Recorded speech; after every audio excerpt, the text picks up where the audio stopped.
Set and action. Out of my way, Potter. Draco's dad, his name's Lucius Malfoy. He comes into the story and it makes everything the Malfoy name a bit more scarier.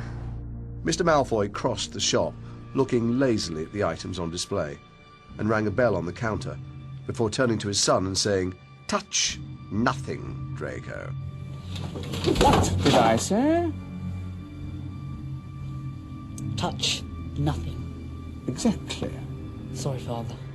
The camera loves him, and unfortunately, the camera loves him in a really evil way.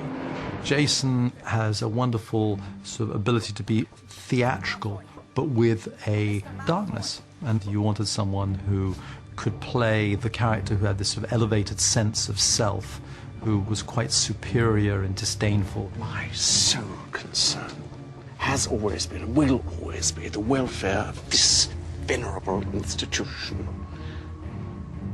and its students. Cool. I'd watched the first film and I'd seen what a horrible little git Draco is. Like everybody else, I despised him and wanted to boo him off the screen. And I was trying to take some inspiration from who he was. And so I thought that partly my job was to help you understand why he turned out like that. So as much as I could get on screen, I was just a bully, terrible father. You see, Weasley, unlike some, my father can afford the best. The Malfoy families and the Weasley families are polar opposites. The Malfoys are about order, structure, and rules, whereas the Weasleys are more hippie. They're much more of a unified family.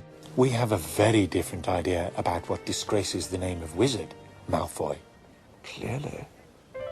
Arrived ready to work with children that were younger than me and less experienced than me. Was my last shot of the film, was where Lucius flounces out of Dumbledore's office. And there was no line there. And I said to Chris Columbus, I just feel like he'd say something on his way out, having been humiliated. He said, well, try something. Let's do it again and try something. So we were shooting, and Dumbledore dismissed me, and I turned to Daniel and I said, let us hope Mr. Potter will always be around to save the day. And Daniel stepped forward and he said, Don't worry. I will be. It was absolutely electrifying. It was fantastic. And I flounced out the room. And at that moment I thought, that's not a kid. That's a 13-year-old actor.